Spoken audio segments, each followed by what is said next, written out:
മുണ്ടക്കയിലും ചൂരൽമലയിലും ഉരുൾപൊട്ടലിൽ കാണാതായവരുടെ എന്തെങ്കിലും സൂചനയ്ക്കായി നിരവധി പേരാണ് കാത്തിരിക്കുന്നത്. മൃതദേഹങ്ങൾ സൂക്ഷിച്ചിരുന്ന ആശുപത്രികളിൽ അധികമായി എത്തിച്ച ഫ്രീസറുകളും ആംബുലൻസുകളും തിരികെ കൊണ്ടുപോയി തുടങ്ങി. ഇക്കഴിഞ്ഞ ദിവസങ്ങളിൽ അത്രയും ആളും ബഹളവും ആംബുലൻസുകളുടെ ശബ്ദവുമൊക്കെയായി ഒരുപാട് പേർ ഈ മേഖലയിലുണ്ടായിരുന്നു. അവരുടെ എല്ലാ മുഖത്ത് പ്രതീക്ഷകളുണ്ടായിരുന്നു.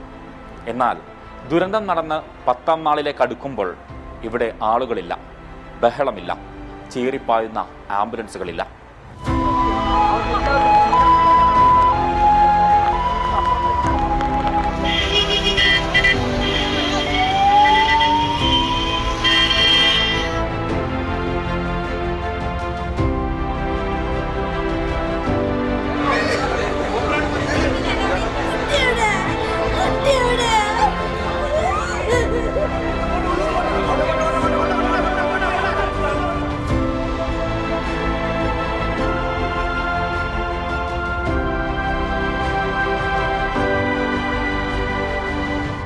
കലങ്ങിയ കണ്ണുമായി ആംബുലൻസുകൾ വരുന്നത് നോക്കി വഴിയിൽ കണ്ണും നട്ട് നിൽക്കുന്ന മുഖങ്ങളാണ് ഇന്നലെ വരെ ആശുപത്രി പരിസരങ്ങളിൽ കണ്ടത്.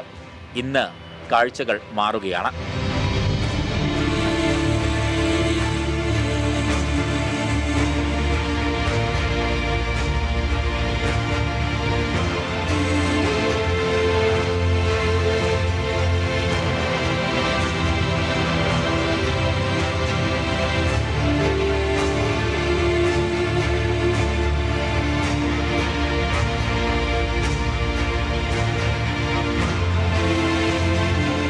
തിരിച്ചറിയാത്ത മൃതദേഹങ്ങളും ശരീരഭാഗങ്ങളും പൂർണ്ണമായും സംസ്കരിച്ചു. മൃതദേഹങ്ങൾ സൂക്ഷിച്ചിരുന്ന ഫ്രീസറുകൾ തിരികെ കൊണ്ടുപോയി തുടങ്ങി. ഞാനിവിടെ വന്നപ്പോൾ ഈ ബാക്കിൽ കാണുന്ന ഡെസ്ക് മുഴുവനും ബോഡികളായിരുന്നു. ഈ കാണുന്ന ടേബിളും ഈ കാണുന്ന സ്ഥലത്തൊക്കെ നിറച്ച ആളുകളാണ്. ഇന്നാണ് ഇപ്പോൾ ഇവിടെ ഒഴിഞ്ഞെടുക്കുന്ന ഒരു അന്തരീക്ഷം കണ്ടത്. അങ്ങനെ ആവട്ടെ തന്നെയാണ് നമ്മളെ പ്രാർത്ഥന.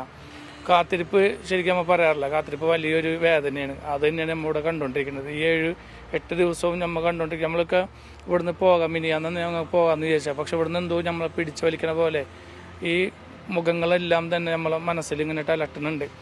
വിവിധ ജില്ലകളിൽ നിന്നെത്തിയ ആംബുലൻസുകൾ ചിലത് മടങ്ങി. സന്നദ്ധ പ്രവർത്തകരുടെ എണ്ണം കുറച്ചു. കാണാതായവർക്കായി കാത്തിരിപ്പ് തുടരുന്നവർ ബാക്കിയാകുന്നു. ഇനിയും കണ്ടെത്താനുള്ളത് 100-ലധികം പേരെ. പ്രതീക്ഷയോടെ കാത്തിരിക്കുകയാണ് വീട്ടുകാരും നാട്ടുകാരും ബന്ധുക്കളും. മുഹമ്മദ് അർഷാഖിനൊപ്പം ഷഹദ് റഹ്മാൻ, 24 വയനാട്.